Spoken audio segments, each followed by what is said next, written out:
कर्मण्येवाधिकारस्ते माँ फलेषु कदाचन। कर्म करते रहना ये हमारा अपना कर्तव्य है और हमें फल की चिंता नहीं करनी चाहिए। फल देने वाले महादेव हैं। महादेव के अतिरिक्त कोई फल नहीं दे सकता है। मैं थोड़ा भावुक भी हूँ और इसलिए भावुक हूँ क्योंकि मसानी गोरख और क्या क्या नाम आपने मुझे बताया। मैं बैठा, फिर आपने बीच में अभय सिंह भी नाम बताया। मैं इंटरव्यू करने नहीं निकला था, मैं घूमने निकला था, लेकिन मेरे कदम रुक गए। आप बैठे थे पाइप पे और मैं बहुत भावुक हूँ। जब भी आपकी तरफ देख रहा हूँ, आपकी आंखों, जिन आंखों को देख के मैं रुका था, जब भी वो आंखें आपकी मैं देख रहा हूँ, तो आप विश्वास मानिए कि मैं अभी भी ठहर सा जा रहा हूँ। सोच रहा हूँ बोलूँ कि ना बोलूँ, पूछूँ या ना पूछूँ। लेकिन चूंकि हमारा धर्म है पत्रकारिता करना और रिपोर्टर हूँ तो रिपोर्टिंग करनी पड़ेगी, फीड भेजनी पड़ेगी चैनल को और क्या कुछ नया है ये बताना पड़ता है। लेकिन ना आप नए हैं, ना पुराने हैं, ना आधुनिक हैं, ना प्राचीन हैं। मुझे ऐसा लगता है कि आप प्राचीन और आधुनिक दोनों का समावेश है। अभी देखिए, जब मैं यहाँ आया तो मैंने कोई प्लानिंग नहीं की, आपसे फोन पे बात किया, क्योंकि आपसे प्लानिंग करके बात जो भी लोग कर रहे होंगे वो फिर काम खराब हो जाएगा। सही बोल रहे हो। क्योंकि उनकी जो प्लानिंग है ना, वो प्लानिंग उनकी धरी की धरी रह जाएगी। नहीं, वो जैसे लोग मेरे से पूछते हैं ना भाई कैसे मिलना है, लाइक महादेव की अर्जी लगाओ, वही बनाएंगे कोइंसिडेंस कि हाँ तुम किसी न किसी तरीके से पहुंच जाओ। बहुत सारे लोग पहुंच भी जाते हैं, कहीं ना किसी को पता चलता है। अच्छा, जब मैंने कहा कि इंटरव्यू, आपने इसके पहले तो कभी इंटरव्यू दिया नहीं था? मैंने यूट्यूबर्स वगैरह को दिए थे, काशी में भी। वो आते थे यहाँ पे कि हाँ बाबा जी आप कौन हो, उस टाइप पे मैं सीधे सीधे जवाब देता था, मेरा नाम है कल्कि। फिर वो पूछते थे क्या चाहिए, किसके बारे में क्या है, ये क्या होता है, मतलब ये ऐसे से। सही नाम और सही कहाँ से पढ़े ये सब नहीं बताते थे आप? वो सब इतना ज्यादा पूछते भी नहीं थे ना, मतलब वहाँ पे। जैसे वहाँ पे एक देवी भी आई थी, वो बहुत इंटेलिजेंट थे वो भी। तो मैं उससे पूछा कि आज सवाल पूछो, वो 1 घंटे तक पूछते रही, लाइक बिल्कुल लाइक ऐसे एक्यूरेट सवाल कि अच्छा ये ऐसे होता है तो फिर ऐसे क्यों नहीं होता है, जब ये है तो ये क्यों नहीं है। मगर सही है, ऐसे लोग तो चाहिए हमें। वो चाय की दुकान पे बैठे हुए तो वो गौरी केदारेश्वर के साथ नहीं है वो। अच्छा, गौरी केदारेश्वर मंदिर बनारस? हाँ, घाट के ऊपर ही। हाँ, वहाँ पे वहीं पे मैं 4-5 अड्डे थे मेरे। इस वाले चाय की दुकान पे 2 घंटे, उस वाले के ऊपर 3 घंटे बैठा रहता था मैं। आप जो है वहाँ पे जो पुष्कर तालाब है वहाँ बैठे हुए थे। पता नहीं मुझे क्यों एहसास हुआ कि आप वहाँ बैठे थे। सही है? हाँ, ये गया था ना, मैं सारे दिन बैठा हुआ था वो संतोष पुजारी जी के बारे पास। में कोई इन्फॉर्मेशन नहीं ली है ना, कोई इन्फॉर्मेशन किसी से नहीं मांगी, लेकिन आप वहाँ गए थे। हाँ, तो उन्होंने तो दिया भी ना, इसके ऊपर मैं ताकत भी डलवा के लाया था उनसे। अच्छा जैसे वो तांत्रिक है ना, वो उनको बहुत सारी चीजें आती है। तो पहली बार गए तो जैसे वो बैठे हुए थे, तो वही जैसे सेवा पानी सब चल रहा था, चिलम विलम वहाँ पे। वो सब वो चिलम वाले बाबा है ना, वो चिलम और चाय पे जिंदा रहते हैं। उनकी चाय भी अलग टाइप की रहती है, लेकिन वो चाय नहीं रहती, वो काढ़ा टाइप का रहता है, बढ़िया, मतलब बढ़िया बढ़िया चीज डाल के बनाते हैं। थोड़ी दूर पर जब इस तरफ आइए तो अघोरेश्वर बाबा कीनाराम वहाँ भी है। वहाँ गए कभी आप? नहीं, बाबा कीनाराम की है ना ये सारे हरिश्चंद्र घाट के ऊपर ये जितने भी बने हुए हैं, ये उनकी उसमें ही बने हुए हैं। तो कीनाराम के जैसे दूसरे जो बाबा थे उनसे यही मिला ना मेरे को, चिंतारण बाबा जो रहते हैं वहाँ पे हरिश्चंद्र घाट के ऊपर, घोरी है वो। तो उन्होंने ये दिया मेरे को, वो माला दी, ये वाली मोटे वाली। ये अपने कान का ये कुंडल निकाल के दिया कि ये है, ये तो ये लगवा अपने कान में डाल। हाँ, ये लेफ्ट वाला ना, ये मतलब अपने कान का निकाल के दिया। वो बहुत बड़ी बात होती है किसी गुरु के लिए कि। अच्छा, अगर हम बात करें अध्यात्म की, जो बात होती है, जब मैं वहां रुका तो आपने क्या समझा, क्यों रुका होगा ये? उस दिन जब मैं वहां रुका लगभग 9:30-10 बज रहा था रात के, तो जब मैं रुका तो आपको क्या लगा? नहीं, मैं जैसे आंखों में देखा ना कि हाँ इंटरेस्ट है ऐसे, तो फिर एक बार करने को, तो जैसे मैं चीजों को टाइमलाइन में बदल भी सकता हूँ बहुत बार।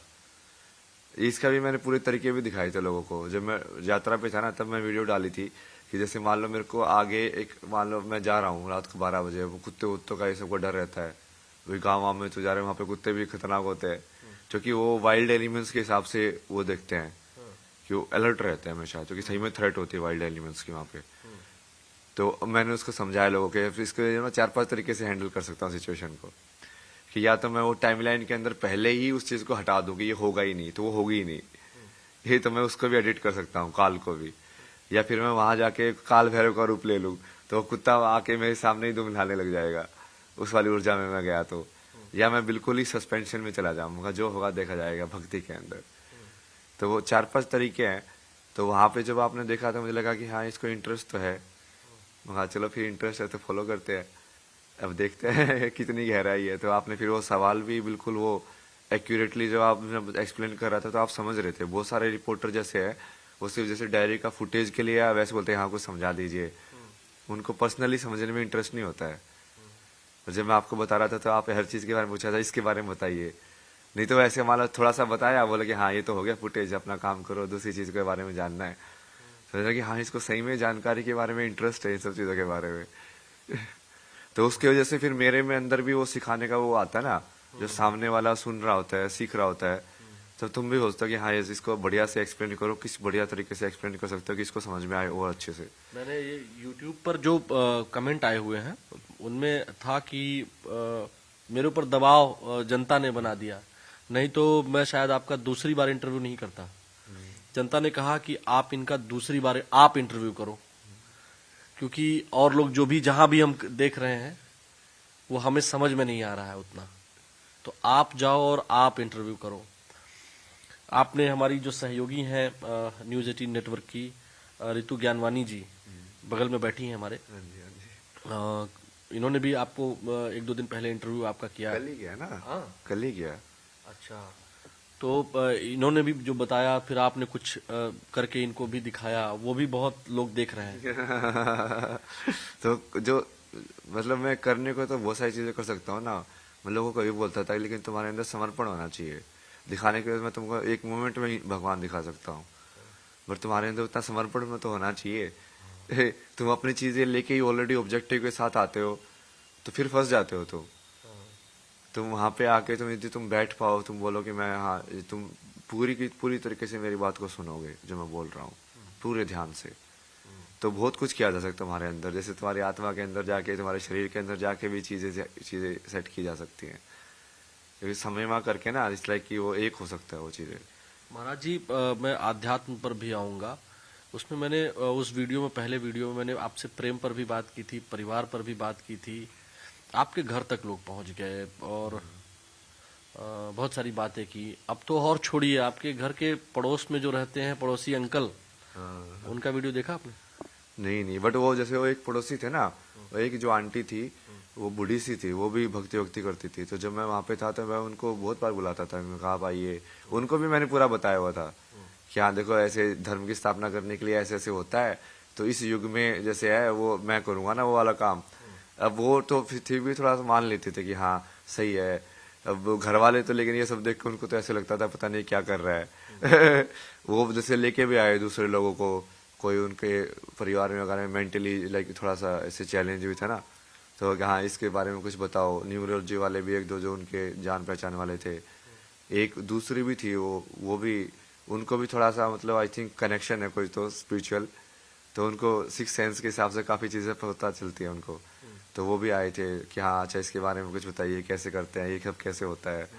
अच्छा, मेरे पास कम से कम per day 200 phone calls daily आ रहे थे कि हमको बाबा महाराज जी से मिलना है और आप मिलवाइए। मेरे से बड़े लोगों ने नंबर आपका मांगा, लेकिन मेरे पास तो था नहीं नंबर नहीं नंबर, कैमरा तो यही बोलना पड़ेगा। नहीं वो वही है, वो बड़े लोग भी ऐसे कॉल करेंगे तो वो वैसे तो उठेगा ही नहीं ना। ये वाली सेटिंग सबसे सही है ना, कि जब तक मेरे उसमें वो सेव नहीं होगा तब तक वो आ ही नहीं सकता। तो मेरी चेतना में वही चीज एंटर करनी चाहिए जो मेरे से रिकॉग्नाइज्ड है, वो काफी सही तरीका ऑर्गेनाइज करने का उसको। ऋतु, आपको कुछ पूछना है? ये चीज़ मुझे बहुत अच्छी लगी जो लास्ट में इन्होंने जिक्र किया कि जिसे मैं एंटर करना चाहता हूँ लाइफ में, या आपने कहा ना कि जो मैं चाहता हूँ सिर्फ वो ही एंटर कर सकता है। कैसे? ये तो ठीक है, फोन कॉल की बात आपने की, लाइफ की अगर हम बात करते हैं तो हाँ, तो मैं तो जैसे साउंड का हिसाब से भी देखता हूँ ना कई बार। जैसे मान लो अनवांटेड साउंड है, तो तुम वो चेतना के अंदर ना जाए, तो जैसे तुम ईयरफोन का भी यूज कर सकते हो कि अपनी खुद की साउंड की चेतना बना लो। तुमको वो साउंड डेटा कंज्यूम नहीं करना है, और तुम्हारे पास चॉइस नहीं है, तो तुम कैसे करोगे? और दूसरे बहुत सारे तरीके हैं इसको कंट्रोल करने के ना, कि तुम्हारी चेतना जो है वो थोड़ा क्लीन रहे। ठीक है, लोग एंटर करें, बट वो एंटर करने के बाद एक प्रॉपर जगह हो, नहीं तो तुम्हारा माइंड जो है बेसिकली इट्स लाइक कि मेमोरी स्टोरेज टाइप है ना, कि तुम कैसे प्लेस कर रहे हो। तो जैसे मैं अभी जैसे लोगों को नाम के हिसाब से, जिनका नाम मैंने वहां पे भी यही बात हुई थी ना कि मैं आपका नाम कैसे सेव करूं, है ना, वो पूरा डिस्कशन हुआ था उसके ऊपर कि हाँ अच्छा, मैं पहला पत्रकार के हिसाब से कह रहा हूँ कि आपने पहला इंटरव्यू किया है तो पहला पत्रकार हो, वैसे ही नाम सेव आपका पूरा अभी भी पहला पत्रकार आलोक शुक्ला तो वो वैसे ही है कि आप चेतना के अंदर उसको जब जगह दे रहे हो तो वो कैसे एंटर हो रही है, कैसे तुमको उस चीज को लाइक जबरदस्ती याद नहीं करना पड़े, बस वो रहे वहां पे। अब तुमने आइडेंटिफाई कर लिया उस चीज को, तो फिर वो माइंड पे लोड नहीं रहेगा। माइंड पे लोड नहीं रहेगा तो स्पिरिचुअलिटी मतलब जो मन को शांत करने की जो स्थिति है वो बनाना इजी हो जाएगा। कंट्रोल में नहीं रहती है ना, तो हम ये बेसिकली हम ये कहें तो कंट्रोल करने की कोशिश हो रही है ना सारी चीजें। नहीं नहीं, वो जो कंट्रोल में नहीं रहते उसका फिर शिव मान लो ना, वो केओस है बेसिकली तुम्हारे लिए। तो उसको मैं शिव के डमरू मानता हूँ जैसे ऋषिकेश में जैसे पटाखे भी बज रहे थे, मुझे तो डमरू सुनाई दे रहे थे बाकी कुछ और भी हो रहा था, मुझे तो डमरू सुनाई दे रहे थे और बाकी मतलब जो भी बेसिकली जो भी चीज तुम्हारे सेंस नहीं बना रही है, जो वर्ड तुमको सेंस नहीं बनाता, वो क्या लगता है, वो ऐसी तो साउंड ही तो लगती है। तो वैसे ही जो तुमको माइंड में कॉन्शियसनेस में सेंस नहीं बनाएगी, वो तुमको एज ए केओस फील होगी, जो ऑर्डर नहीं बना रही है तुम्हारे अंदर। ये ठीक वही बात हो गई कि जो भाषा हमें समझ में नहीं आती है वो हमको लगता है कि पता नहीं क्या लोग बोल रहे हैं। हाँ, वही वाली बात है। तो उसको डमरू मान लो शिव का कि हाँ महादेव डमरू बजा रहे हैं, कुछ तो आवाज ही है बस, ये डम डम डम डम डम डम डम डम, कोई साउंड वेव्स हैं जो ऐसे यहाँ पे पूरे वर्ल्ड के अंदर हो रही हैं, फ्रिक्वेंसीज। अच्छा महाराज जी, बहुत सारी बातें हुई, आपने वर्ल्ड पॉलिटिक्स पर भी बोला, कई जगहों पर इंटरनेशनल रिलेशंस की पढ़ाई की है क्या आपने? मैंने बहुत पढ़ा ना इनके बारे में, ये सब चीजें बताया तो। हाँ, मैं आपको दिल्ली में बैठ के 4 महीने में यही सब पढ़ रहा था, सारे अलग अलग देशों का इतिहास, उनका कल्चर क्या होता है, उनकी आज की टेंडेंसीज क्या हैं। क्योंकि तुम उसको फिर क्या है, हर एक देश को लाइक एज ए पर्सनैलिटी देख के फिर देख सकते हो क्या किया, ये जो देश है इसकी पर्सनैलिटी है। जैसे भारत माता जब हम बोलते हैं तो कहीं ना कहीं भारत की जो चेतना है उसका स्वरूप है ना। जो एक सांस्कृतिक राष्ट्रवाद या कल्चरल नेशनलिज्म का जो एक कॉन्सेप्ट उभर के आता है, जो माँ का एक भाव आता है, जिसमें हमारी संस्कृति इतनी विराट है कि हम अयम निजः परोवेति गणना लघु चेतसाम उदार चरिता नाम तू वसुधैव कुटुंबकम। अक्सर लोग केवल वसुधैव कुटुंबकम बोल जाते हैं। अयम निजः यह मेरा है, परोवेति वह पराये का है, गणना लघु चेतसाम ऐसी गणना, ऐसा आकलन छोटी सोच वाले लोग करते हैं। उदार चरिता नाम, उदार चरित्र के लोगों के लिए, उदार चरिता नाम तू वसुधैव कुटुंबकम, जो उदार चरित्र के लोग हैं उनके लिए पूरी वसुधा, पूरी पृथ्वी ही परिवार है, उसमें जीव जंतु भी आते हैं। लेकिन आजकल वसुधा मैं वो नाम भी उसका ही है, फेमिनिन नाम है वो। हमेशा प्रकृति के नाम सारे फेमिनिन होते हैं, आ वाली साउंड या ई वाली साउंड या इस टाइप के। नारी में भी जो देखो ना, नर और नारी, उसमें ए आता है, इसमें ई आता है, इसलिए सारी देवी के मंत्र ई से ई के इंक्लूडेड होते हैं उसके अंदर, ईम अच्छा तो जैसे मान लीजिए अभी जो बात हम ये कर रहे हैं, क्योंकि विश्व में जो स्थिति है, मैं भी आईआर में ही बीएचयू से पोस्ट ग्रेजुएट हूँ। जब हम लोग पढ़ाई कर रहे थे ना, तो पढ़ते थे south east Asia, Asia, middle east, north east अपने यहाँ भारत में, और चाइना का, यूएस का, जापान का, और आजकल जो इजराइल और मिडिल ईस्ट कंट्रीज का हो रहा है, क्या लगता है क्या मतलब, हालांकि ये क्वेश्चन मैं पूछना नहीं चाह रहा था, लेकिन चूंकि आपने कई जगह पे बोला, तो क्या भारत ही शांति लग सकता है या कोई और? अभी के टाइम में तो, क्योंकि वो जितने भी पुराने सिविलाइजेशन की जैसे बात की कि वहाँ बीज तो हर जगह थे, चाइना में भी थे, बट अब वो प्रैक्टिकल फॉर्म में तो बिल्कुल कुछ रहा ही नहीं है। यहाँ पे सिर्फ थ्योरेटिकल बुक्स बचे उनके पास। सिर्फ भारत ही है जो जीवंत है, मतलब उस ज्ञान को जीवंत फॉर्म में भी देखा जा सकता है। अच्छा, आपने कम्युनिज्म पर बोला, कम्युनिस्ट बहुत एक्टिव हो गए हैं, वो पता नहीं क्या क्या लिख रहे हैं। आप कम्युनिज्म के बारे में जानते हैं? हाँ, पूरा पढ़ा है ना मैंने, वो कैसे स्टार्ट हुआ वो तो। लेकिन वो वही है ना, कोई सिर्फ वो इकोनॉमिक इनइक्वालिटी को लाइक उसको एंटी करने के लिए समाज की व्यवस्था को एक नई व्यवस्था बनाई। बट वो सबको पता ही है ना कम्युनिज्म में क्या किया, मतलब जिस चीज के वो एंटी थे वो वही बन गए। ये बैटमैन के अंदर डायलॉग है ना कि समटाइम्स जिस चीज से तुम विलेन में जो फाइट कर जाते हो तो वही विलेन बन जाते हो। तो जिस चीज के वो अगेंस्ट थे कि सोसाइटी में समानता होनी चाहिए, सबसे पहले जो राजा उनका स्टालिन बना, ये जो भी बना, वो सबसे पहले तो उसने वही किया ना। कहाँ उसने अकेला सबको बराबर समझा, सबसे पहले हायरार्की बनाई उन लोगों ने। तो जिस चीज के सिद्धांत के हिसाब से बने थे वो तो फॉलो ही नहीं किया उन्होंने। महाराज जी, अगर हम आपसे बात करें, जो आपने ये आपकी जो बुक है, जो लोग फुटेज के लिए आप बता रहे हैं कि ले रहे थे और काम हुआ खत्म हुआ, मैं समझना चाह रहा था कि ये जो पुस्तक है इसमें क्या क्या है। मतलब इतनी छोटी सी पुस्तक है ये, इसमें हमने केवल एक दो पक्ष पे बात की थी उस दिन। इस पुस्तक में क्या क्या है? अगर हम धर्म को जानना चाहें तो कैसे, एक जो विज्ञान का विद्यार्थी है, चूंकि आप साइंस के विद्यार्थी रहे हैं, अच्छी पढ़ाई की आपने, अब तो सबको पता चल गया। उस दिन जब मुझे पता चला था तो मैं थोड़ा भौचक्का था। विज्ञान का विद्यार्थी है, मान लीजिए वो इस परंपरा में, जिस परंपरा में आप आ चुके हैं, नहीं आना चाहे, तो धर्म और संस्कृति से कैसे जुड़े वो अपना जीवन चलाते हुए, वैवाहिक जीवन चलाते हुए? क्योंकि हर आदमी तो संत नहीं बन सकता है, गृहस्थ में जाएगा।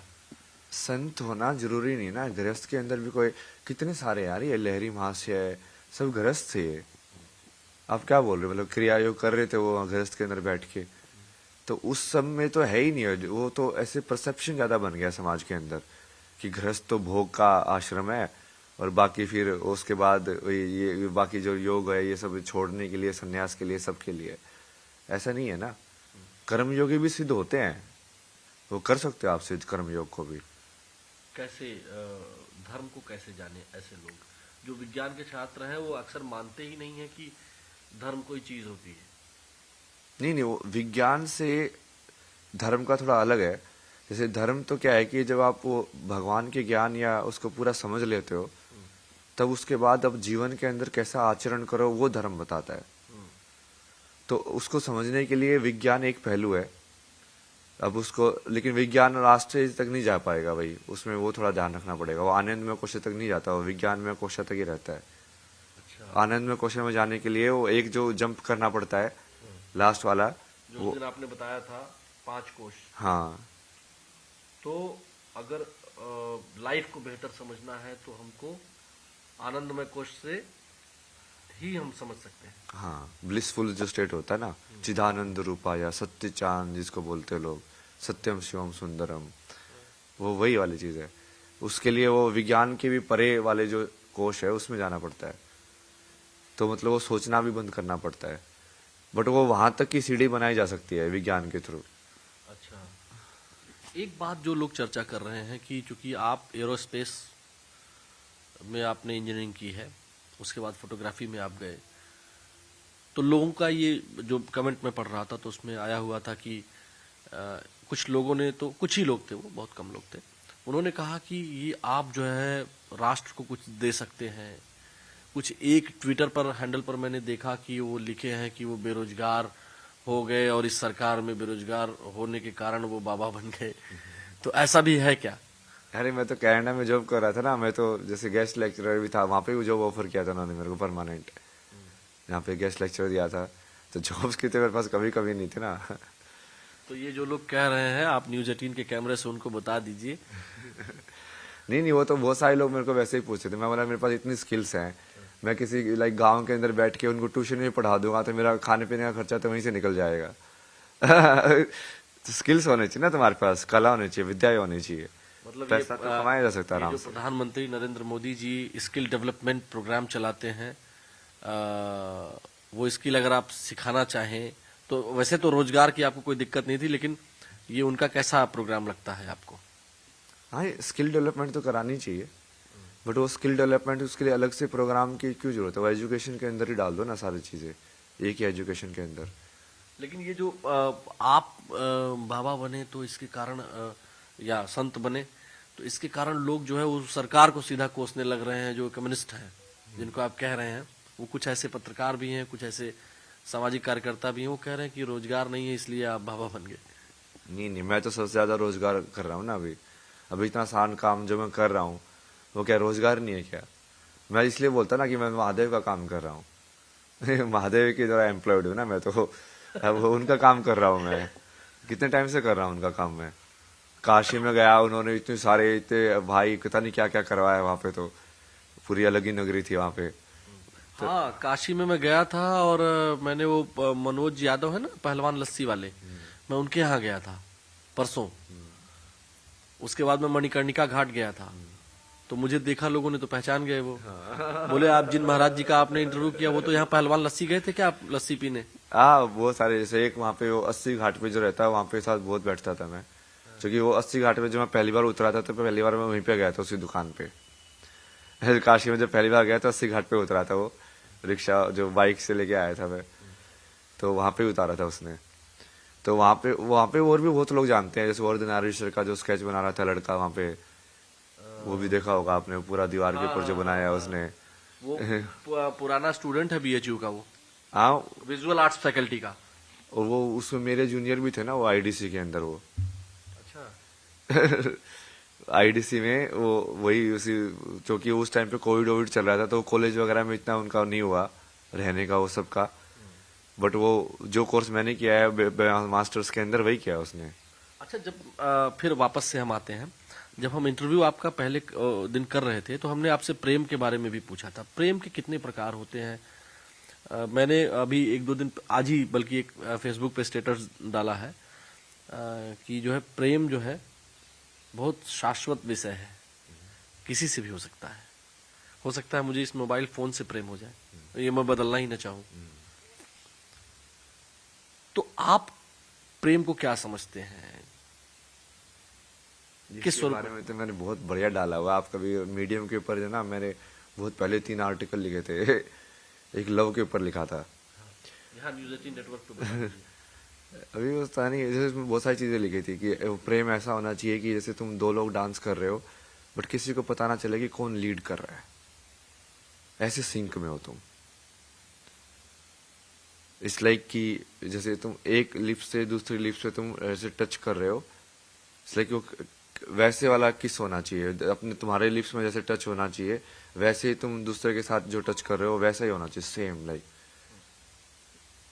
वो बहुत सारे इसमें लिखा है मैंने ना, वो बढ़िया तरीके से लिखा था उस टाइम पे इंग्लिश के अंदर। वो 3 पेज का वो आर्ट, मतलब उस टाइम पे मैं बुक लिख रहा था तो फिर मुझे लगा कि अच्छा ये मीडियम वगैरह के भी डालते हैं, तो 3-4 मैंने लिखे थे, स्पिरिचुअल वाले और लव वाले। ये इसमें मैं छू सकता हूँ? हाँ हाँ हाँ, इसमें ये जब मैं समझूं, जैसे अभी तो निर्गुण है, ये निर्गुण पे बात हो रही है।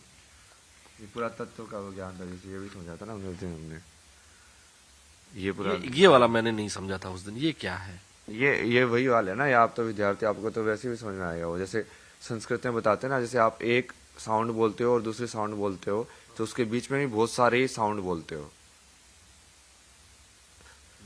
ये पूरा जो सूत्र है वो उसके हिसाब से ये बेस्ड है कि इस साउंड से इस साउंड में पहुंचने में जो वो लगता है, लाइक इस वेवलेंथ से इस वेवलेंथ में जब मैं जा रहा हूँ तो बीच में एक ट्रांजिशन वाला फेज तो आता ही है ना।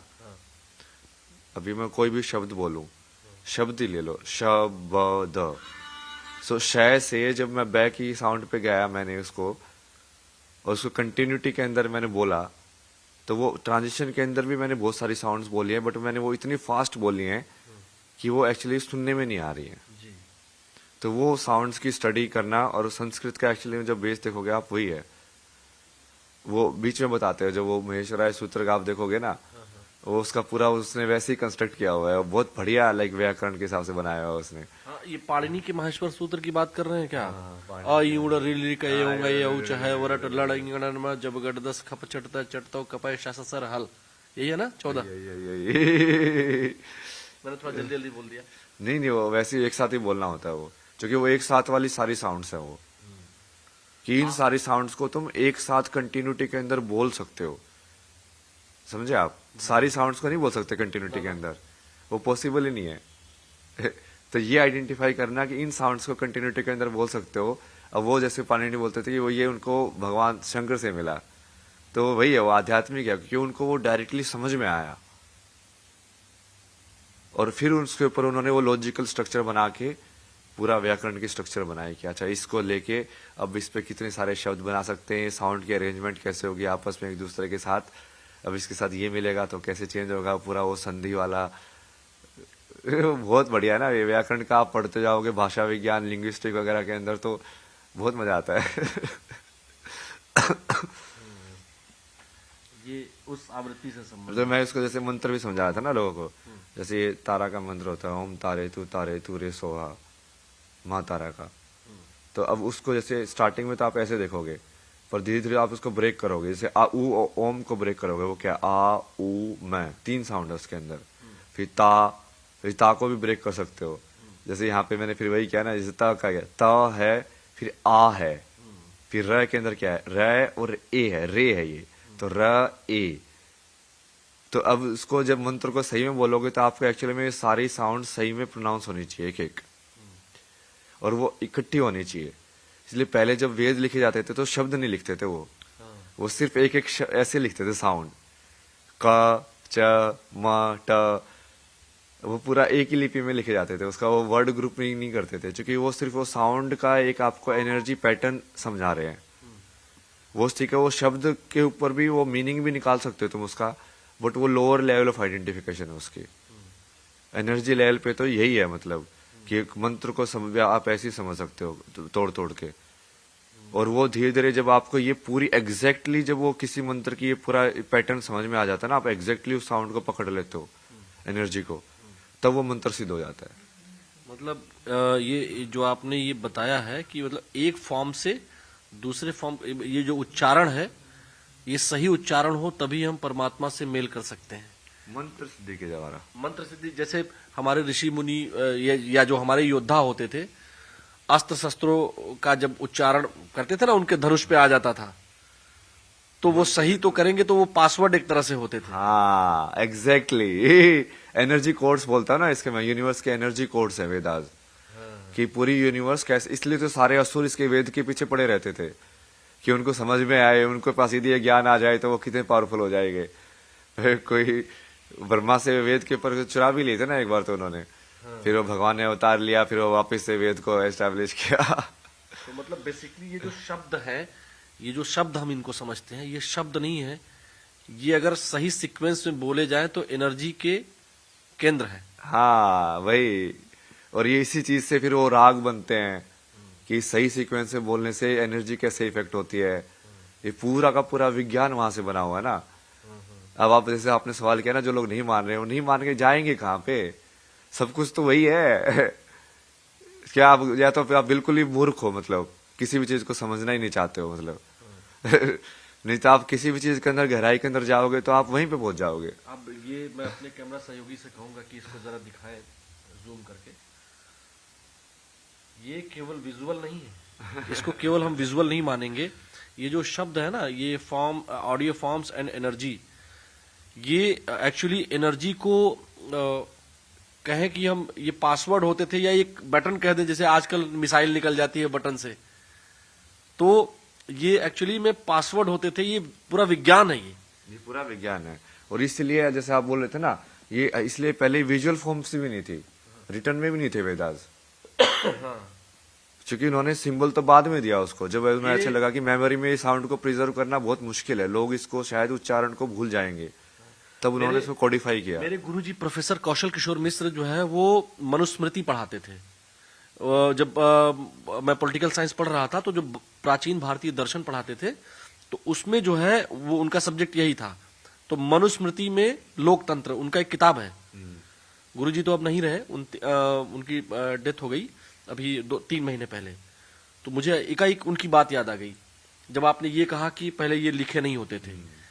पहले वो बताते थे कि एक अपने शिष्य को वो रटवाते थे। साउंड के उस बार में बहुत केयरफुल होते थे ना, जैसे साउथ के अंदर तो अभी भी है कि उनको वो डंडा वंडा स्मृति मारते ग्रंथ थे। बोला जाता था। हाँ, क्योंकि वो सिर्फ साउंड, क्योंकि फाइनली तो तुमको सिर्फ साउंड को अपने अंदर उस एनर्जी को जनरेट करना है। और इसलिए अभी भी जैसे होता है ना, मंत्र फूक दिया उसके कान में, मतलब कि एग्जैक्टली साउंड मैंने आपको वो एक बार में बता दिया, आपके अंदर चले गई, आपने वो समझ लिया कि हाँ ये साउंड है।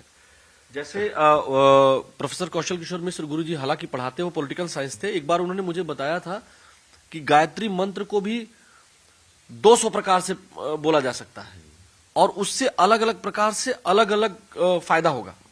ऐसा है?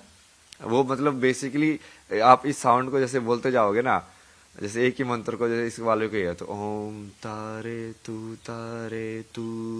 रे सोहा, ओम तारे तू रे सोहा, ऐसे आप इसको बहुत अलग अलग तरीके से बोल सकते हो। बट यदि आप कोर साउंड्स के अंदर जाओगे तब एक ही तरीका होगा, क्योंकि वो प्योर साउंड है। अब उसके अंदर कुछ वो ये जो तरीके है वो क्या है ना, अब हम जो बीच के जो गैप है ना उसको तो मैनिपुलेट कर रहे हैं कि कभी मैं यहाँ पे इसको ज्यादा खींच देता हूँ, कभी यहाँ पे इसको ज्यादा खींच देता हूँ, कभी इस शब्द पे ज्यादा कर देता हूँ, कभी इस शब्द पे ज्यादा कर देता हूँ।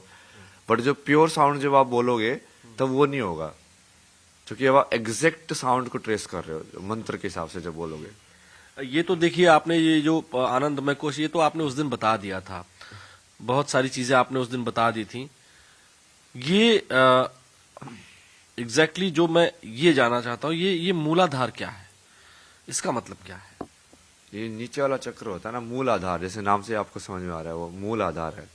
और जैसे पेड़ की जड़ को भी मूल ही बोलते हैं, तो जड़ है आपकी बेसिकली, कि ये वाला जो चक्र है वो आपको ग्राउंड करता है और कहीं ना कहीं वो जैसे धरती से जुड़ा हुआ है।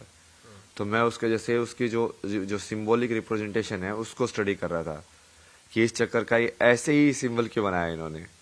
तो मैं उसको देख रहा था कि अच्छा इसके अंदर इन्होंने एक स्क्वायर डाला है, फिर एक सर्कल डाला, फिर उसके बाहर में चार पेटल बनाए ऐसे वाले, पत्तियां भी जैसे इस ऐसे कई बार ऐसे लोग दिखाते हैं कि वो इन्होंने ऐसे साइड में ऐसे पत्तियां, साइड में नहीं है वो ज्योमेट्री है। तो उसके ज्योमेट्री को आप ऐसे नहीं कर सकते खुद से बना दो कोई भी सिंबल। मतलब ये जो सिंबल जो बनाए गए हैं वो भी ऐसे बनाए गए हैं कि विजुअली भी वो उसी एनर्जी को ट्रांसमिट करे जिस चक्कर के, और फिर उसका एक वो बीज साउंड होता है। तो ये मान लो कि उस बीज साउंड का विजुअल रिप्रेजेंटेशन है कि आप जैसे उस देवी का विजुअल रिप्रेजेंटेशन भी होता है, देवी का मंत्र भी होता है। तो विजुअली जब आप देख रहे हो तब भी आप उसी टाइप की ऊर्जा को इनहेल कर रहे हो जो आप मंत्र बोल के आप जनरेट करते हो। इसलिए वो लिंक होता है विजुअल के अंदर और उसके अंदर।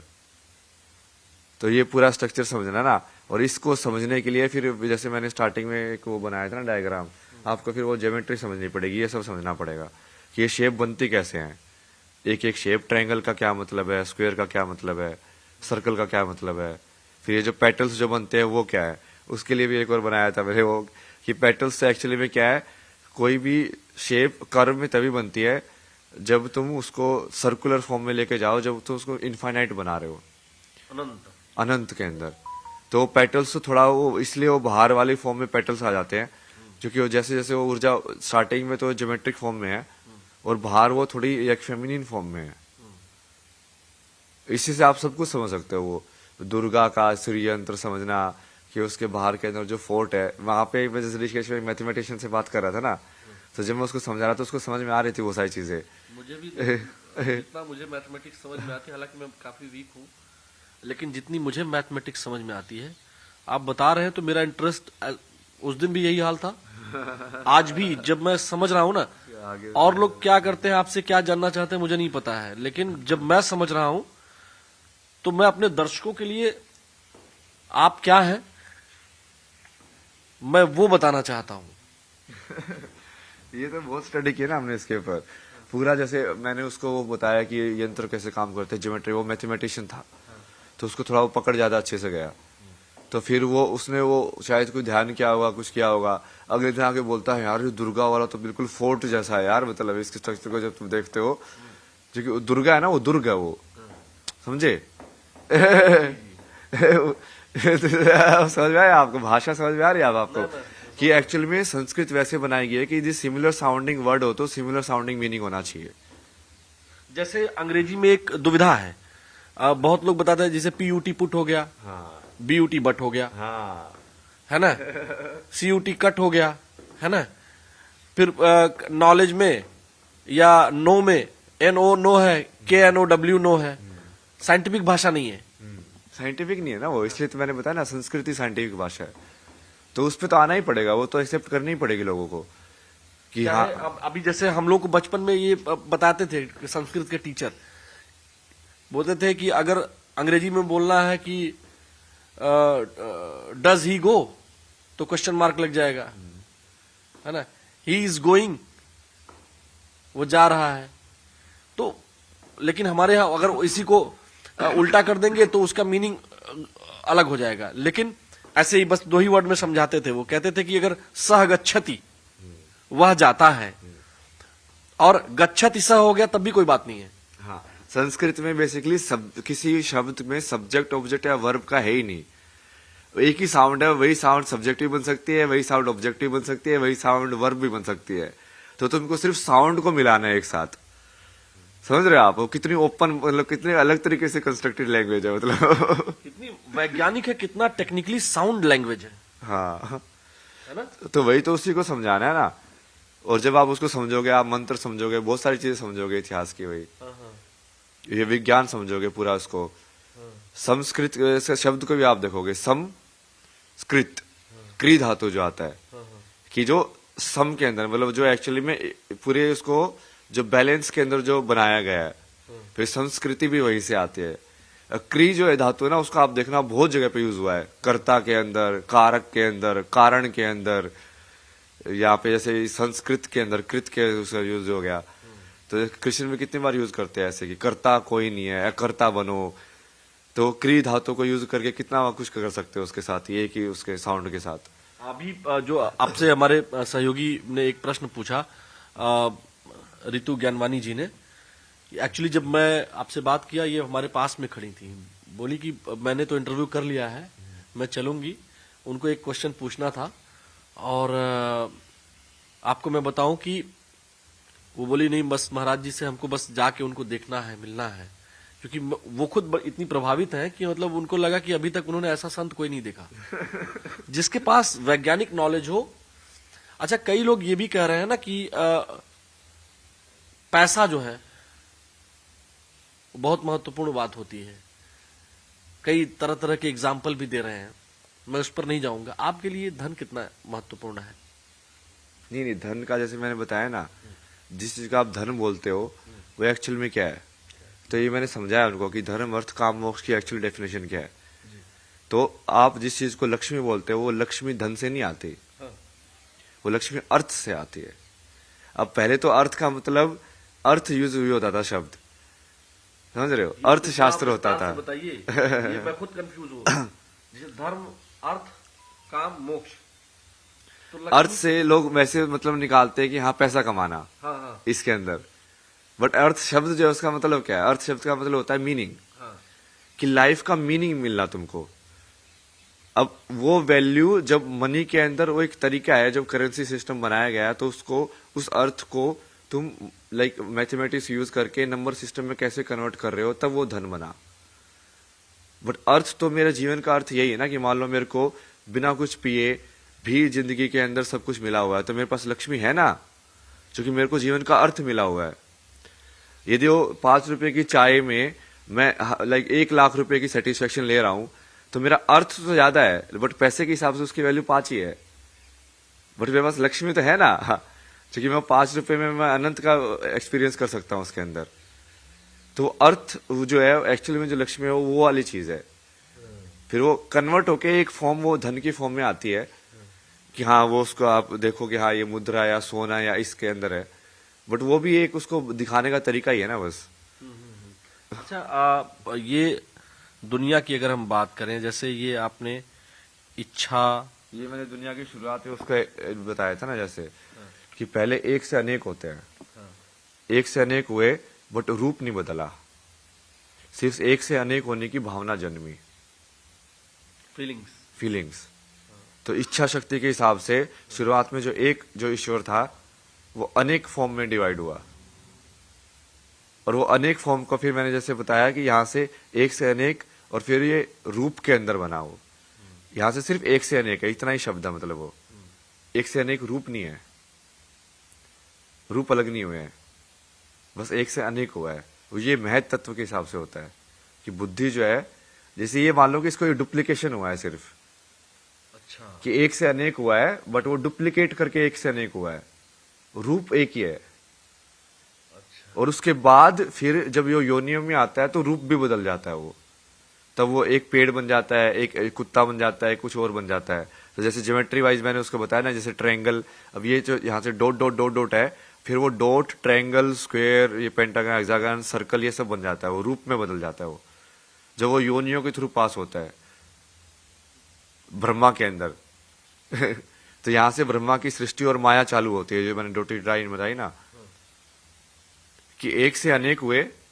तो एक से अनेक मतलब कि वो दूसरे ब्रह्मांड भी हो सकता है। ये एक से अनेक होने की टेंडेंसी कितने भी ब्रह्मांड जनरेट कर सकती है, बट वो एक से अनेक किस रूप में हुए, वो फिर एक जिस रूप में ये ब्रह्मांड बना वो ये वाला ब्रह्मांड है। कि हाँ, ये 84 लाख रूप है यहाँ पे, 84 लाख जो योनिया है, मतलब बोलते हैं 84 लाख योनियों में अभी तक जो विज्ञान खोज पाया है, मॉडर्न साइंस, वो उससे कमी खोज पाया है। लेकिन हमारा जो वेद है, जो हमारे पुराण है, जो शास्त्र है, वो 84 लाख योनियां बताते हैं। तो उसी को आप बता रहे हैं कि यहाँ से जब इच्छा प्रकट हुई, भावना प्रकट हुई, उसके बाद उन्होंने एक फॉर्म लिया, फिर अलग अलग स्वरूपों में बट गया, और उसके बाद जो है इस जो तमाम योनियां हैं जिनको आपने बताया, मनुष्य है, लोमड़ी है, शेर, भालू, चीता, बाघ, जैसे मैंने ये बताया ना, जैसे अभी तो मैंने इसको विजुअल ज्योमेट्रिक फॉर्म में हमने देखा है। तो जैसे हमने वहां पे बात की थी ना, आप बोले थे शब्द ही है, उसी को तो शब्द ब्रह्मा बोलते हैं, इसलिए तो सृष्टि को शब्द ब्रह्मा बोलते हैं, कि साउंड ब्रह्मा से, के मुख से निकला। हाँ, साउंड से जनरेट हुआ है सब कुछ। ये सब भी डाला हुआ ना मैंने यहाँ पे, कि इसको शब्द ब्रह्मा भी बोल सकते हैं। जैसे अभी तो ये सिर्फ विजुअल के अंदर है, जो कि डायरी के अंदर में ऑडियो तो लिख नहीं सकता ना, मतलब ना ऑडियो को तो सिर्फ बोल के बताया जा सकता है एक्चुअल में। तो यहाँ पे तो सिर्फ विजुअल या ज्योमेट्रिक फॉर्म में उसको एक्सप्रेस किया मैंने। तो इस सब को आप, जैसे मैंने आप दूसरे इंटरव्यू में एक बताया कि चेतना को स्टडी करना है ना, इन सबको स्टडी करना है, मतलब चेतना को स्टडी करना है, कि तुम अपने माइंड में देख रहे हो कि तुम कैसे उस फॉर्म को आइडेंटिफाई करके एक फॉर्म से दूसरी फॉर्म में लाइन क्रिएट करते हो। जो लाइन से ही तो फॉर्म बनती है। अब ये बुक की फॉर्म, ये वाली फॉर्म है, वो कैसे पता चल रही है? क्योंकि कहीं ना कहीं एक लाइन बन रही है ना, इस पेज के व्हाइट लाइट के बीच में और इसके डार्क के बीच में एक सेपरेशन आपको फील हो रहा है। तो एक लाइन बनी, और वो सबसे पहली लाइन वो ज्योमेट्री में फील होती है, और फिर आप उसके अंदर डिटेल ऐड करता जाता है ब्रेन, तो उसकी फॉर्म थोड़ा एक लाइक और ऑर्गेनिक फॉर्म के हिसाब से लगती है वो। अच्छा, ये सब जो आप बता रहे हैं मुझे समझ में आ रहा है, तमाम दर्शकों को समझ में आ रहा है, लेकिन कुछ ऐसे लोग होते हैं जिनको अभी थोड़ी देर पहले एक भाई साहब को इंटरव्यू कर रहे थे, पता नहीं कौन थे, उनको ऐसा लगता है कि ये जो सनातन धर्म, वेद, विज्ञान है, ये चमत्कार करता है, मतलब वो चमत्कार के ही पीछे पड़े हुए हैं। उनको लगता है आपके पास आएंगे और आप कोई चमत्कार कर देंगे। करने को तो मैं कर भी सकता हूँ, बट वो तुम्हारा समर्पण होना चाहिए। बनाने को तो मैं लोगों को वही बोलता हूँ कि तुम्हारे अंदर समर्पण है तो तुम मुझे बताओ, मुझे भविष्यवाणी करने की जरूरत ही नहीं है। तुम मुझे बताओ कि तुम्हें क्या चाहिए, मैं वैसे भविष्य लिख दूंगा तुम्हारा। ये महाकाल वाला शक्ति है ना, मतलब अजना चक्र एक्टिव होने के बाद जब सहस्रारा में पहुंचते हो, तो अजना से सहस्रारा में पहुंचने के लिए तुमको टाइम के बियॉन्ड जाना पड़ता है, तब जाके ये एक्टिव होता है ऊपर वाला, तब जाके मोक्ष वाला वो होता है। क्योंकि नहीं तो यहां तक अभी भी तुम समय में अटके हुए हो, काल के अंदर जो चित्त के हिसाब से काम कर रहा है। आपकी सारा का सारा काल का अनुभव चित्त का अनुभव ही तो है, मेमोरी का अनुभव ही तो है। यदि मैं उसकी मेमोरी को मान लो, आपका जो आपने जिस उसमें सेव किया है, जैसे हमने इंटरव्यू 7 दिन पहले किया था, ये वाली नॉलेज भी तो मेमोरी के अनुभव में ही है ना। फिर आपने प्लेस किया कि उसके बाद ये दिन हुआ, ये दिन के अंदर मैंने ये किया, फिर उसके बाद ये दिन हुआ। तो यदि वो उसको या तो उल्टा पुल्टा कर दिया जाए या उसको पूरा ही इरेज कर दिया जाए, तब जाके आप काल के परे जाओगे। बट यदि आप काल के परे जाके आपको अनुभव है, तो करने को तो आप काल के अंदर भी बहुत सारी चीजें उल्टी पुल्टी कर सकते हो, करने को तो बहुत कुछ कर सकते हैं ना, बट वो करना क्यों है? लेकिन ये जो आम तौर पर लोग कहते हैं कि मतलब जैसे आज ही की जो बातचीत हुई, अभी लोगों ने कहा आग लगना रोक सकते हैं, अब ये क्या है? नहीं, रोकने को तो रोक सकते हैं, उसमें ही नहीं है। बारिश करा दो, आग लगना रोकना है तो बारिश करा दो। अब जैसे हमने इतना सारा ये मंत्र सीखे सब है, उसका यूज तो किया जा सकता है ना। ये ऐसे थोड़ी है, ये अप्लाइड नॉलेज है ये। पर वो उस चीज के लिए आप क्यों यूज करोगे? क्योंकि जैसे ही आपने मान लो अटैचमेंट के हिसाब से यूज कर रहे हो आप, तो आप कहीं ना कहीं फंस गए ना फिर से। विदाउट अटैचमेंट यदि वो चीज हो रही है, तब जाके वो चीज भी हो जाएगी और आपको कर्म भी नहीं जुड़ेगा उसका। तो इसलिए मैंने उस दिन भी आपको बोला था कि जैसे मेरी जितनी सिद्धियां मैं खुद के लिए यूज नहीं कर सकता, लेकिन मैं दूसरों को देख सकता हूं कुछ भी, बट मैं खुद के लिए यूज नहीं कर सकता। क्योंकि जैसे मैं खुद के लिए यूज करूंगा, वो फिर मेरे कर्म में अहंकार में जुड़ जाता है वो। तो मुझे तो सिंपल ही रहना पड़ता है भगवान की दया के हिसाब से, क्योंकि मैं भक्ति में ही रहता हूं मैं तो पूरे टाइम। क्या तू जो करा रहा है करता जा। बट वो फिर मेरे थ्रू बहुत सारे ऐसी चीजें लाइक जब टाइम आने पे उसको रिवील कर देता है। जब बहुत सारा ज्ञान तो ऐसे होता है कि मैं स्टार्टिंग में मेरे को कोई आइडिया नहीं होता कि मैं क्या बोलने वाला हूँ, इसको कैसे समझाने वाला हूँ। बट जब मैं बैठता हूँ तो भगवान बोलते हैं कि जो सरस्वती बैठती है वाणी के ऊपर, क्या तू बस इसको देखता जा और बोलता जा, जो तू बोलेगा वो वही है वो चीज। पता नहीं मैं आपके पास तक कितना पहुंच पाया हूँ, लेकिन उस दिन भी मैंने इंटरव्यू करने से पहले नहीं सोचा था। आज भी जब मैं आया हूँ तो ये रितु जी इस बात की साक्षी है, मैंने आपको फोन पर भी कहा कि मैं आपका इंटरव्यू करने नहीं आ रहा हूँ, आपसे बस मिलने आ रहा हूँ, यही कहा था ना? नहीं, ये दोनों चीजें एक साथ हो रही है ना, और ये सबसे बेस्ट लगता है मेरे को कि आप वो पत्रकार का रोल भी निभा रहे हो, बट आप मनुष्य वाली अनुभूति में भी हो। आप सिर्फ दूसरों के लिए सवाल नहीं पूछ रहे हो, आप अपने लिए भी पूछ रहे हो। हाँ बिल्कुल, वो दोनों चीजें एक साथ होनी चाहिए। मेरा फेस एक भी बार कैमरे की तरफ नहीं जा रहा है। हाँ ना, लेकिन वो नेचुरल भी है ना वो चीज। फिर आपका काम तो हो ही रहा है, दर्शकों तक वो इन्फॉर्मेशन तो पहुंच ही रही है, बल्कि और बढ़िया से पहुंच रही है। क्योंकि अब जेन्युइनली कोई सवाल कर रहा है और जेन्युइनली कोई आंसर दे रहा है, तो जो वो जेन्युइन देखेंगे उसको, तो वो ज्यादा सीखते हैं उससे। जो आजकल के युवा है मोबाइल में बहुत फंस गए हैं भाई महाराज जी। मोबाइल का भी डाला कैसे मोबाइल से वो एक्चुअल वास्तविक जो नहीं देखे, बाबूजी भी देख रहे हैं तो मुस्कुरा रहे हैं। ये जो मोबाइल में फंसे हुए युवा हैं उनके लिए क्या कहेंगे? जो मोबाइल जैसे है ना, वो क्या है, बेसिकली एक थॉट बॉक्स है वो। ट्विटर पे आप अलग अलग ट्वीट पढ़ते हो, शब्द पढ़ते हो ना, वो एक शब्द वाला एक सेंटेंस क्या है, एक थॉट है। तो बेसिकली वो थॉट बॉक्स है। तो थॉट बॉक्स के अंदर हमने मतलब माइंड के अंदर हम इतना ज्यादा काइंड ऑफ लाइक भूखे हो गए हैं थॉट्स के कंज्यूम करने के, कि हम उसमें कंज्यूम करते रहते हैं अलग अलग थॉट्स को, कि हाँ ये भी कंज्यूम करो, ये भी कंज्यूम करो, ये भी कंज्यूम करो, ये भी कंज्यूम करो। और वो चल क्यों रहा है कंजम्पशन? क्योंकि वो इच्छा की वजह से, वासना की वजह से। अब वो इच्छा और वासना को ये मोबाइल और ये सब जो बिकॉज ये सब चीजें बनाई वेस्टर्न वाले लोगों ने है ना, तो इन सब ने बेसिकली वो आध्यात्मिकता वाला कोई रूट नहीं है उसके अंदर। आप पश्चिमी देशों से, वेस्टर्न लोगों से बड़े नाराज लगते हैं हमको। तो सारा जितना भी डिस्ट्रक्शन है वर्ल्ड के अंदर, वो करंटली वो नहीं हो पा रहा, तो उनकी वजह से नहीं हो रहा, क्योंकि पावर वो होल्ड कर रहे हैं हथियारों के थ्रू। सबसे ज्यादा वर्ल्ड के अंदर पावर वो होल्ड कर रहे हैं। तो वो जो बोलते हैं वो लोग, बाकी लोग उसका अनुसरण करते हैं। तो यदि तुमने नहीं तोड़ा कि हाँ भाई इनको फॉलो मत करो, इनको फॉलो करने से जो खुद तो डूबेंगे, ये तुमको भी ले डूबेंगे, वो दिखाना पड़ेगा ना। जो हथियार की पावर जो है वो वही ना, संसार के अंदर तो लोगों को सर्वाइवल जो मूलाधार चक्र जो होता है, सबसे पहली टेंडेंसी वही आती है आत्मा की, कि मुझे जीना है।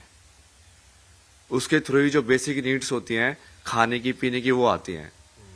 उसके बाद वो सोचता है कि अच्छा मैं जी तो गया, अच्छा अब मैं कुछ प्लेजर भी ले लूं। अच्छा मैंने प्लेजर भी ले लिया, क्या पता मैं पावर भी ले सकता हूं क्या? अच्छा पावर भी ले ली, अच्छा ठीक है मैं क्या पता करुणा, एम्पैथी, जो हाइयर जो ट्रेड्स हैं वो भी डेवलप कर सकता क्या इमोशन अपने अंदर। तो अनाह तक पहुंचा। तो ऐसे जैसे जैसे तुम ऊपर जाते जाओगे तुम्हारी चेतना जो है इवोल्व होती जाएगी, बढ़ती जाएगी कि और कुछ चाहिए और कुछ चाहिए। मतलब तुम पूर्ण ह्यूमन बन रहे हो पूरी तरीके से। क्योंकि मूलाधार जो होता है वो तो जानवरों में भी होता है, अपने सर्वाइवल के लिए तो वो भी फाइट करते हैं, अपने खाने पीने के लिए तो वो भी ढूंढते हैं, स्वादिष्ट खाना भी होता है उसके अंदर, क्या वो भी प्लेजर महसूस करते हैं। पावर भी होती है कि हाँ कोई अपना वो बनाते हैं कि हाँ मैं राजा हूँ, जैसे बंदरों के अंदर कितना होता है कि हाँ मैं हूँ सबसे ज्यादा पावरफुल, तू मेरे नीचे रहेगा, ये सब। कुत्तों के अंदर भी कितना होता है वो सब चीजें, बट उनको अंदर ऊपर वाले चक्र नहीं होते, वो अनाहता और अनाहता से ऊपर वाले नहीं होते, बट वो इंसान के अंदर है तो तुम उसको जागृत करोगे ना, तभी तो तुम पूरी इंसान की चेतना को महसूस करोगे। तो इसका भी मैंने पूरा लॉजिक दिया ना कि पुनर्जन्म क्या, जो उस चक्कर को यूज नहीं करेगा तो बेसिकली उससे वो वाले बॉडी या वो वाली मशीन हटा दी जाएगी। भगवान बोलेगा तो इस मशीन को पूरा यूज नहीं कर रहा है, तो जो मशीन तू यूज कर रहा है तेरे को मैं उसी मशीन में डाल देता हूँ। ये वाले 3 चक्कर तो तू कुत्ता बन के भी यूज कर सकता है, तो कुत्ता बन के एक्सपीरियंस कर। मतलब ये वाले ऊपर वाला क्यों वेस्ट कर रहा है इसको। तो जैसे तुम्हारी चेतना होगी उस चेतना के हिसाब से तुम्हारा नया जन्म हो जाएगा, किस योनि में होगा जन्म। ये तो बड़ा मतलब जो आप बता रहे हैं ना, ये बहुत सारे लोग बहुत कम शब्दों में आप बता दे रहे हैं, लेकिन इसको लोग जो है ना मतलब यूटिलाइजेशन करने के हिसाब से कई लोग, कई महात्माओं को मैं जानता हूँ उसको यूटिलाइज करना चाहते हैं।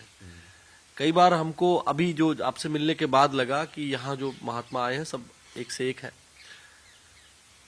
महाकुंभ में आपको पहले दिन मैं मिल गया, जिस दिन आप आए थे आप मुझे मिल गए। मैं तो 1 महीने से था यहाँ। हाँ, तो पहला दिन तो नहीं था, वो 2-3 दिन हो गए थे मेरे को। कोई भी नहीं देखा था आपको, लोग मिले तो होंगे ना आपसे? मिले तो थे लोग, वैसे तो मैं घूमता भी रहता था भजन में। उस टाइम पे तो मैं जैसे पूरे सड़कों पे पूरे टाइम मंत्र जाप करते हुए घूमता रहता था। एक दिन तो जैसे मैं देवी मंत्र जाप करते हुए घूम रहा था सारी सड़कों पे, ऐसे में घूमता रहता था, अपना ध्यान में रहो। और चूंकि मेरा मेन काम वही था ना, जो मैं आया था कि यहाँ पे इतने बड़े लोग आए हैं अलग अलग जगह से, अलग अलग टाइप के महात्मा है, उनको अलग अलग टाइप का ज्ञान है, अलग अलग टाइप की सिद्धियां हैं, सबके साथ बैठेंगे, अब देखेंगे हाँ तंत्र वाला वो क्या करता है, ये वाला क्या करता है, ये वाला क्या करते हैं। वही तो करे ना, ताकि सारी चीजों को उसको एक साथ इकट्ठी करके वो जैसे समझ रहे हैं वो भी समझो कि उन्होंने कैसे समझा है, कौन से शब्द यूज करके उन्होंने समझा है, ताकि वो शब्द यूज करके और ज्यादा लोगों को समझाया जा सके। अच्छा, लेकिन अब हमने आपका इंटरव्यू कर दिया, लोगों तक पहुंच गया, फिर आपका चलना मुश्किल हो गया, तमाम लोगों ने आपको वहां आना भी बंद करवा दिया अखाड़े में। हाँ, फिर बहुत कुछ हुआ ना वो तो। अब वो जो आप करना चाह रहे थे वो कैसे होगा? दिन में हुआ जैसे ना, जैसे आपने मेरा इंटरव्यू लिया था ना, ये तो पक्का है ना। हाँ। है ना। अब उस चक्कर में जैसे वो दूसरे बाबा जी जो गुरु बोले थे अपने आप को, वो अंदर जाके बोलते कि हाँ वो मेरा इंटरव्यू लेने के लिए आए थे। मगर बोलो तो सत्य है ना। अहंकार की बात नहीं है, बट सत्य तो यही था ना कि आपने मेरा इंटरव्यू लिया था, आपने मेरे इंटरव्यू के लिए रुके थे। वो अहंकार की बात नहीं, वो सत्य की बात है। तो वो वही है ना, वो पहले से ही वो टेंडेंसी ऐसी होती है ना, जो लोग अटेंशन के पीछे ये सब चीजें सोचते हैं कि मुझे अटेंशन चाहिए, तो जैसे अटेंशन मिलते हैं वो फंस जाते हैं वहां पे। जैसे ही पावर मिलनी चालू होती है, अटेंशन मिलनी चालू होती है, यदि तुम स्पिरिचुअलिटी के अंदर रूटेड नहीं हो तो माया तुमको फिर से खींच लेगी अंदर। और वो माया इतनी प्रबल होती है ना कि तुमको पता ही नहीं चलेगा कितना घुमाएगी। फिर बहुत दिनों बहुत जन्मों के बाद तुमको समझ में आएगा, ओ भाई ये तो मैं वहां से फंसा हुआ हूँ, अब इसको निकलूं बाहर से। एक बात है ना, वो हम लोग सुनते हैं जब कथावाचक आते थे गांव में, माया महा ठगिनी मैं जाना। माया महा ठगिनी, ये तो बहुत सुनता था मैं, माया ये दिल्ली के अंदर बैठ के। माया बहुत ठगिन है, वो कभी भी ठग लेगी आपको। एक्चुअली में वो सब चीजों पे अप्लाई होता है, क्योंकि ईश्वर वाले तत्व के लिए वो लास्ट चीज को भी माया मानना पड़ता है। कि ये जो जिस चीज को हम तीर्थ मान रहे हैं, गंगा मान रहे हैं। अच्छा, मैं थोड़ा आपको रोकूंगा महाराज जी। पिताश्री आपके इंटरव्यू दिए, उन्होंने कहा बेटा तो रास्ते पे चला गया है विज्ञान के, मैं उसको लौटने के लिए नहीं कहूंगा। अब जो पीछे बात चली गई, आप सन्यासी हैं मैं मानता हूं, आपको अब यहीं रहना चाहिए, हम सबको ज्ञान देना चाहिए। लेकिन एक जो बात है कि आपको वाली स्टोरी भी फिक्स करनी है क्या धर्म के अंदर? नहीं, मतलब नहीं, मैं वो स्टोरी नहीं, जो मैं उनका इंटरव्यू देखा तो मुझे ऐसा लगा, अगर आप मुझे अपना भक्त मानते हैं या एक मानते हैं कि मैं ये कैमरा जरूर चल रहा है, लेकिन मैं ये मान के आपसे बात कर रहा हूँ कि ये नहीं चल रहा है, नहीं नहीं, वो ऐसी वो आपकी ऑनेस्टी निकलेगी। है ना। मैं आपसे बस इतना कहना चाह रहा हूँ कि ठीक है, माँ होती है, माँ, पिता, बहन, वहां आपको जाने की जरूरत नहीं है, लेकिन एक बार बात कर सकते हैं। बात करके मेरे पास कई फोन आए जो आपके रिलेटिव नहीं भी थे, उनका भाई भी ऐसे निकला हुआ था, उनके ताऊ जी का लड़का निकला हुआ था, वो हमें फोन करने लगे। लेकिन आपके पिताजी पहले कैसे थे जो आपने बताया, वो एक्सपीरियंस आपका है, लेकिन जब वो इंटरव्यू दे रहे थे ना, वो भावुक थे। उनको लगा नहीं, उनको लगा कि उनका बेटा जो कर रहा है वो आध्यात्म के लिए कर रहा है, ऐसा उनको उनके फेस से उनके। बट वो उनको तब क्यों नहीं लगा जब मैं उनको 1 साल उनके साथ बैठ के वो सारी चीजें समझा रहा था। मैं उनके सिर पे बैठ के समझा रहा हूँ, यार समझो यार, मैं तो ये चीज करना चाह रहा हूँ। उस टाइम पे उनको क्यों नहीं लगा, वो अभी क्यों लगा? इसका मतलब कहीं ना कहीं फेम से रिलेशन है उसका। उन्होंने उस टाइम पे अपने बच्चे की सत्य को क्यों नहीं माना कि ये जो बोल रहा है ये सत्य है? लेकिन कहते हैं कि बड़ों उम्र में बड़े जो जिनके तन से हम पैदा हुए हैं, हम भी किसी के बेटे हैं। कई बार हमको लगता है कि मेरे पिताजी ठीक नहीं कह रहे हैं, वो हमारी बात भी नहीं मानते हैं, लेकिन इसके बावजूद भी हमें क्या करना चाहिए? जो हमारी जो सनातन परंपरा है, वो कहते हैं ना कि हिरण्यकश्यप, याद है आपको? हिरण्यकश्यप तो याद है ना मेरे को, बट उसके अंदर तो जैसे मेन तो मैंने इतने सारी चीजें की तो हिरण्यकश्यप के सुपुत्र ने तो ये नहीं किया ना कि उन्होंने तो प्रहलाद ने, देखिए मैं ध्रुव बोलने जा रहा था, आपने ध्रुव भी बोला था है ना। हाँ। देखिए कई बार गलती होती है और उसको स्वीकार कर लेना चाहिए। हम जानते सब है, ध्रुव, प्रहलाद, क्योंकि वो दोनों ही भक्त है, इसलिए आप कंफ्यूज हो गए ना। दो को ही भक्त की उपाधि मिली है, भक्त ध्रुव और भक्त प्रहलाद, जो कि अमर हो गए। ये मेरे को वो विभूति वाले बाबा बहुत बताते थे, देख ऊपर बैठा हुआ वो ध्रुव, वैसे वो होता नहीं था, वो दिखा लेगा आता था कि ऊपर देख, देखो ध्रुव बैठा हुआ है, वो अमर है, हो गया वो भक्त बन के। वापस से महाराज जी हम बात पर आते हैं, तो पिताश्री से घर तो चले जाइए आप। नहीं, वो सब वो अभी है ना, वो आपको शायद वो हो सकता है कि आपको अपने प्रारब्ध की वजह से उनके अंदर वो चीज दिख रही हो, बट मुझे वो पता है ना वो क्या है। वो तो मेरे को ऐसे देखते थे ना ऊर्जा में, जैसे खा जाऊंगा मैं तेरे को, मैं वहां पे साइलेंटली बैठा होता था, तो उनको ऐसी इतनी ईर्ष्या होती थी उस चीज से, वो करने से, मेरे ओम जपने से भी, वो सब करने से भी। अब क्या बदल गया एकदम से? वही चीज वहां पे कैसे गलत लग रही थी उनको? सारी चीजें पढ़ाई मैंने वहां पे, जैसे मेरी वो बीच में वो सब भी हुआ, वो घर छोड़ के खुद ही भाग गए थे, फिर मैं चाचा वगैरह को बुलाया, तो चाचा वगैरह को बुला के जैसे बुआ वगैरह आई, मैंने उनको पूरा समझाया कि मैं क्या कर रहा हूँ, देखो ये मेंटल हेल्थ के लिए बहुत जरूरी है, क्योंकि ये सब चीजें मन कैसे काम करता है उससे भी जुड़ी हुई हैं। आज के टाइम में कितनी जो ज्यादा जरूरत है इन सबकी, वो लोग समझे, फिर भी वो नहीं समझे, क्योंकि उनको समझना ही नहीं था। नहीं, लेकिन मुझे लगता है कि कई बार फेम की ही वजह से, लेकिन कई बार चीजें समझ में आ जाती हैं। नहीं, वो समझ में नहीं आई है उनको, वो सिर्फ परसेप्शन की वजह से होता है कि हाँ अब ये चीज, वो पहले उनको डर लग रहा था कि ये चीज है कि नहीं है, अब उनको लग रहा है कि हाँ ये चीज तो बाकी लोग एक्सेप्ट कर रहे हैं। पहले मैं अकेला खड़ा था तो वो मेरे साथ नहीं खड़े थे, अब दूसरे लोग खड़े हैं तो वो भी खड़े होना चाहते हैं। तो इसमें मेरे विचार से प्रारब्ध ठीक है, मैं मान लिया, और मैं एज अ स्पिरिचुअल, मैं तो पूरे लाइफ में आपसे जुड़ा रहूंगा, लेकिन मेरा एक मानना है, अगर आप थोड़ा सा भी लग रहा हो आपको कि मैं स्पिरिचुअलिटी के आपके कहीं भी थोड़ा सा भी हूं, तो मेरा ये मानना है कि आपको एक बार पिताश्री से, अब मान गए हैं, कैसे भी माने हो। नहीं, वो मेरे को मानने से मतलब ही नहीं था ना, मेरे को उनके मानने से मतलब होता तो मैं इस बात पे आता ही नहीं। उनके मानने या ना मानने से मेरे को क्या मतलब है? वो मेरे लिए तो एक सोल है ना, जो बाकी सोल्स हैं। बाकी जैसे आपको समझा रहा हूँ वैसे उनको समझाया था, उन्होंने नहीं समझा, आपने समझा, समझाना चाहो उस चीज को, अब मेरे लिए तो बराबर ही है ना वो। जैसे मेन तो मैं जितने सारी चीजें की वो तो सिर्फ स्त्री के लिए किया कर रहा हूँ मैं, सारे की सारे, चाहे वो मेरी माँ के साथ जो इंसाफ हुआ हो, चाहे मेरे जो रिलेशनशिप के अंदर मैंने जो एक्सपीरियंस किया कि वहाँ पे मैंने बताया था कि जैसे बहन प्रेग्नेंट थी तो वहाँ पे नहीं आ पाई मम्मी मदद करने के लिए, तो उसकी वजह से मुझे महसूस हुआ कि यार ये सब क्या है संसार के अंदर, ये सब क्यों होता है मतलब। और भी जैसे मेरी जो दोस्त थी उसका, जैसे वो बचपन में भी उसका रेप का केस हुआ था, उसके बाद उसकी फिर जो मैरिज थी वो भी ब्रेक हो गई, उसके वजह से उसका मेंटल हेल्थ बहुत प्रॉब्लम हो गया। तो ये सारी चीजें तो मैं उनके लिए कर रहा हूँ। अच्छा, मैं देखता हूँ इसीलिए आपके जो माँ हो, बहन हो या फिर आपकी दोस्त हो, उनके साथ कुछ न कुछ ऐसी घटनाएं हुई जिसके कारण आप महिलाओं के प्रति, उनके जो प्रॉब्लम्स है उसके प्रति आप बहुत सीरियस हैं। जब बोल रहे हैं तो आपकी हंसी गायब हो गई। बहुत सारी हुई। मैंने ये कभी किसी को नहीं बताया ना, ये जो मेन ट्रिगर जो इंसिडेंट था धर्मशाला के अंदर जो हुआ था। रुक गया कैमरा। कई बार पे मारूंगा हथियार में। देखिए, अभी ये बैटरी महाराज जी जितने देर से हम इंटरव्यू कर रहे थे, बैटरी भी ब्रेक हो, मतलब रुक गई। और तो आप बता रहे थे, हाँ, यहाँ रितु जी भी बैठी हुई है। मैं बार बार ये इसलिए बता दे रहा हूँ क्योंकि फीमेल है। आप फीमेल पर बहुत, मतलब जिस पे हम बात कर रहे थे कि इस पे आप नाखून रख लेते हैं, या क्या हुआ, क्या था, क्यों ऐसा, मतलब? नहीं, जैसे चीजें तो मैंने बहुत बताई ना। जैसे अपनी माँ की साइड तो मैंने फिल्म भी देखी होगी आपने, वही सवाल बनाई हुई है मैंने। वो पूरा उसके ऊपर ही है, डोमेस्टिक वायलेंस के ऊपर। आप जिस पिताश्री को पिताश्री बोलते हैं ना, वो उस माँ को ना वो गोला लाठी बोलते हैं, क्योंकि एक तरीके से ऐसे पैर वैर को अरेंज करके उसको बांध के लाठी को बीच में डाल के तब मारते थे। आपने तो देखा ही नहीं ना, आप तो उनके वो क्रोकोडाइल वाले आंसू के ऊपर बह गए। माँ भी है ना, तभी तो।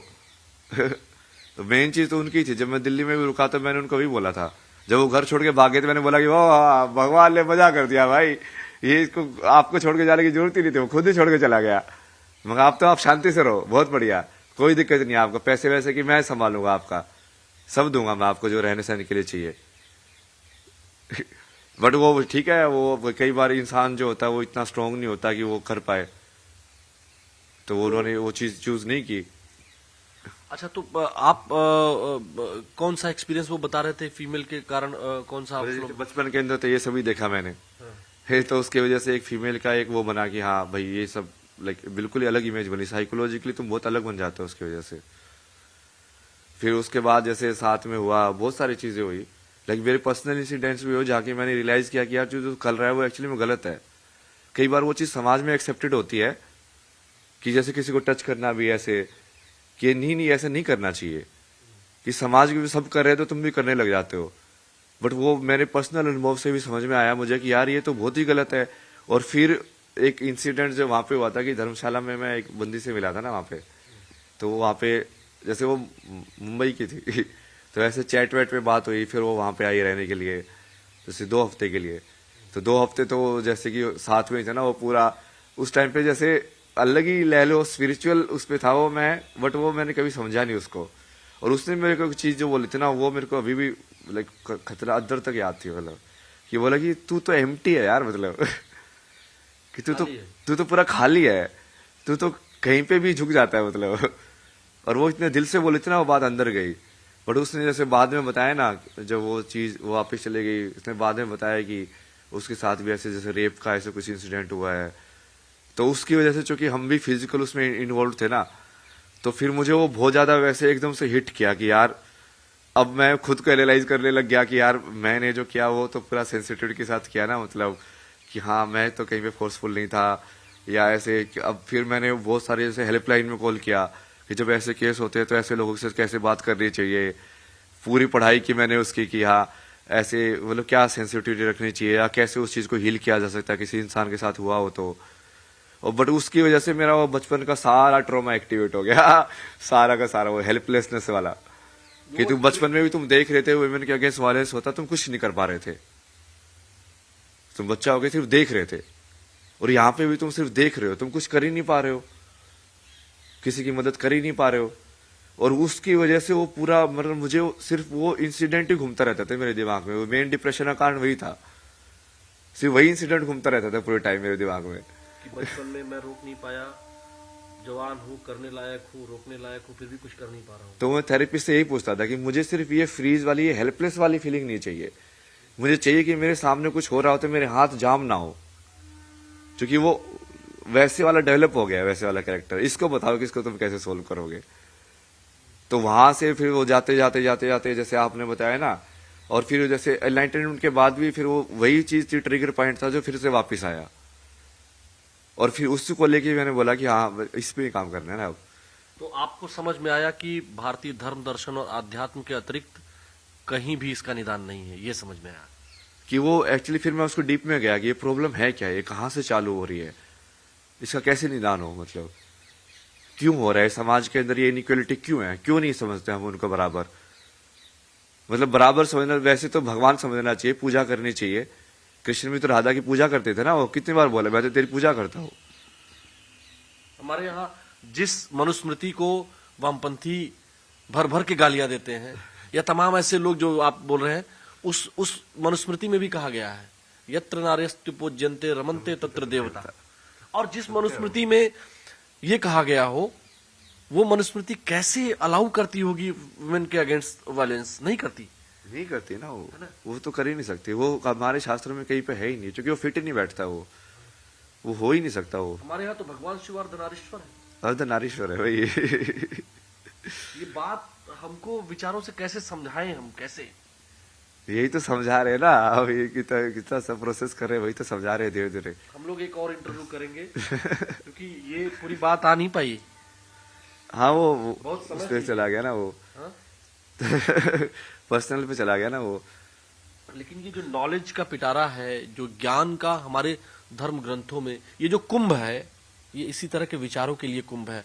और इसीलिए इस कुंभ ने, महाकुंभ ने आपको चुना है। हाँ मतलब वो महादेव ने वही मौका दिया है भाई। मैं तो कब से और महादेव स्टार्टिंग हमसे कराना चाह रहे हैं। में हाँ मैं जैसे मेरे से करा रहे हैं, वैसे आप भी, मैं निमित्त हूँ, आप भी निमित्त हो। चल उनकी इशारों पे ही रहा है सब कुछ। बिल्कुल, इशारे पे चल रहा है। वही ना मैं वहां इंटरव्यू करने आया था और ना आप वहां इंटरव्यू देने के लिए बैठे थे। वही जो होना होता है वही होता है। पहले से प्रारब्ध में लिखा था मेरे। प्रारब्ध में लिखा, उसी को वही बोलते हैं कि विधान या नियति। राम में कितनी बार बोलते हैं ना कि ये तो नियति है, लक्ष्मण को समझाते हैं कि ये तो नियति है, नियति को तो मानना पड़ता है। तो आज का ये साक्षात्कार कहें, बातचीत कहते हैं, संवाद कहते हैं। संवाद सबसे बढ़िया शब्द है। संवाद के अंदर भी देखे ना, सम देखना आपको कितनी जगह पे यूज हुआ है। संस्कृति, संवाद, संसार। सम शब्द बराबर जिससे होता है ना, कि मतलब संवाद वही होगा ना जिसमें हम दोनों बातचीत कर रहे हैं, हम दोनों एक दूसरे को सुन रहे हो, तब संवाद हुआ। बराबर में वाद हुआ, मतलब वाद तो बोलने को ही बोलते हैं ना। तो देखिए, ये जो महाराज जी के साथ हमारा संवाद है, ये हम आपको फिर भी दिखाएंगे। अभी बहुत कुछ ज्ञान है जो महाराज जी के पास, जो अभय जी के पास, जो मसानी गुरु के पास, जो भी नाम ये कहते हैं, आईआईटी वाले बाबा, आईआईटी पे बड़ा लोग को जोर है, फेमस हो जाता। तो ये संवाद, मेरा भी ज्ञानवर्धन हो रहा है। और इस ज्ञानवर्धन के लिए जो भी संवाद हम कर सकते हैं, जो अपने न्यूज 18 नेटवर्क के दर्शकों तक हम पहुंचा सकते हैं, हम आगे भी पहुंचाएंगे। ये वादा कर रहे हैं कि आपको शुद्ध रूप से आध्यात्मिक चेतना के स्तर पर हम ले जाने का प्रयास करेंगे। और गृहस्थ जीवन में रहते हुए, समाज जीवन में रहते हुए हम कैसे भारतीय धर्म, दर्शन, विज्ञान को आप तक पहुंचाए, ये हमारा पूरा प्रयास होगा। और अभय जी, आईआईटीएन बाबा, मसानी गोरख, या भगवान शिव के जिन नामों से ये अपने आप को संबोधित करते हैं या इनको लोग संबोधित करते हैं, हम इनके साथ आपके लिए फिर से हाजिर होंगे। आज की इस बातचीत से, इस संवाद से आपको निश्चित तौर पर बहुत कुछ जानने को मिलेगा। वीडियो जर्नलिस्ट रवि गुप्ता के साथ आलोक शुक्ल, न्यूज 18 प्रयागराज।